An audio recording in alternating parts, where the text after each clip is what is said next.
Hello, I'm Katrina Brooks. I'm an educational psychologist and I work with the Family Learning and Support Hub, part of the Bristol Autism team. And I'm Josie Ball. I also work with the Bristol Autism team. I'm also a mummy of 2 autistic children, so lots of experience there, and also a few family members who also have autism. So hopefully we can both help you. We've just, some of the parents we've been talking to over the last few weeks have said that their children have found it difficult settling back into school, which is totally understandable, isn't it, after potentially so long at home, or even if they've been into school, schools have been quite different places. So we just wanted to put together a video of a few ideas of some of the things that might support them trying to get back used to being in school again. This session is around using visuals. So we're just going to give you a few examples of some of the visuals that parents have found helpful.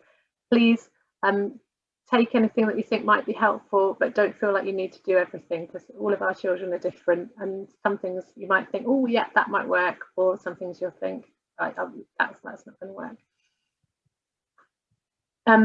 So what we need to think about with our visuals is that what they help to do is they help to give our children structure and consistency, so that they really know what to expect in different situations.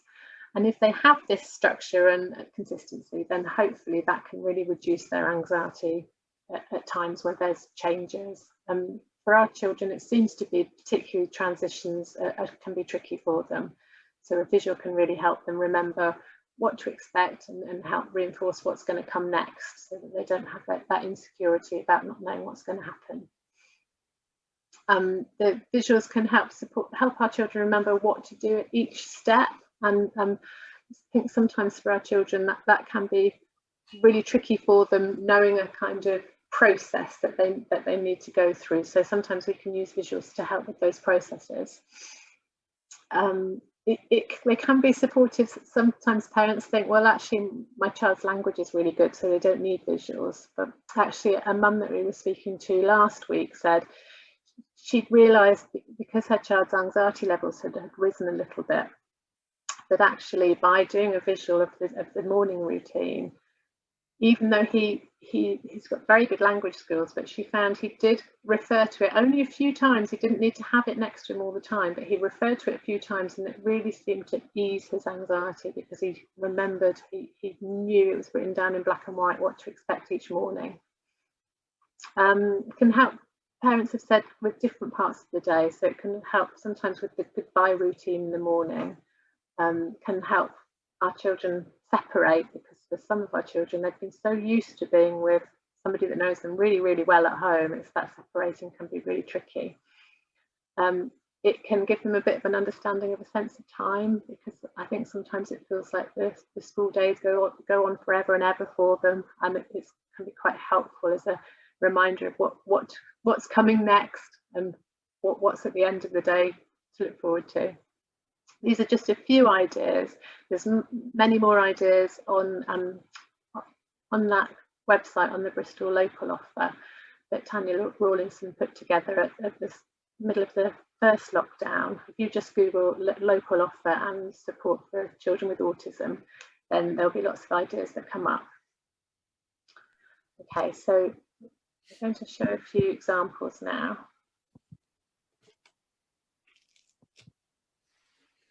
So as Katrina said, it's quite important to really think about, where is it that I think my child struggles? What point of the day is that? Could it be that sort of transition? And I think to make, ultimately our children haven't been in school for a long time. That's going to be really difficult for them to get back into that whole routine of saying goodbye to mummy or daddy. And, that separation there is a great place to put a visual. I love visuals for the fact they work. It just makes everything so much smoother. We have sort of a morning routine that I'll share with you, where my child sort of follows each step of his morning, and he'll move the actual visual himself. And I find by doing this, not only does it sort of make our morning go more smoothly, so ultimately you're going to be then making that transition into school a lot, you know, less anxiety, more smooth. It sort of gets it all done. So I always add at the, you know, on my visuals, a real incentive. So after he's finished eating breakfast, then getting dressed, brushing his hair, having a snack, he can then play on his iPad. So it's sort of that visual for me really sort of gets the morning going. You're getting that routine, you're sort of giving that structure that they really sort of crave for, to help bring them into, you know, so they're just right, they're feeling just right, which then hopefully will then make that transition into school easier. I've sort of just another visual that I've printed a few bits off the internet and stuck together, but sort of this is what we then follow. So from our morning to actually transition in from school, sort of it's just got the morning steps here, real simple.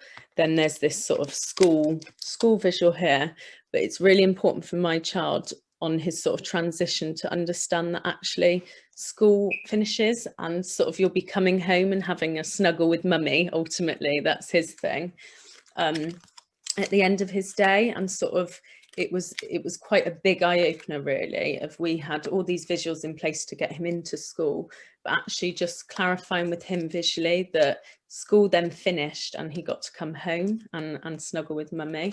That sort of made it so much smoother.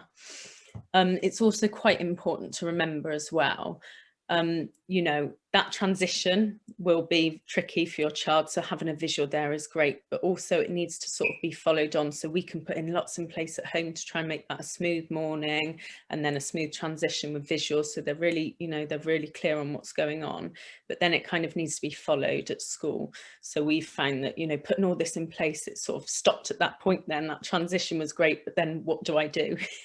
So it's important maybe to sort of work with school and say, or maybe just telling your child, you know, as you walk through the door, go and sit in your seat and do 3 sums. Or for my son, it's when you walk through the door, you go straight to the audio book and listen to a CD. So it's just really clarifying that for them, reducing the anxiety so they know what's coming up next. They don't have to sort of get worried about what's coming up. They can see that for them.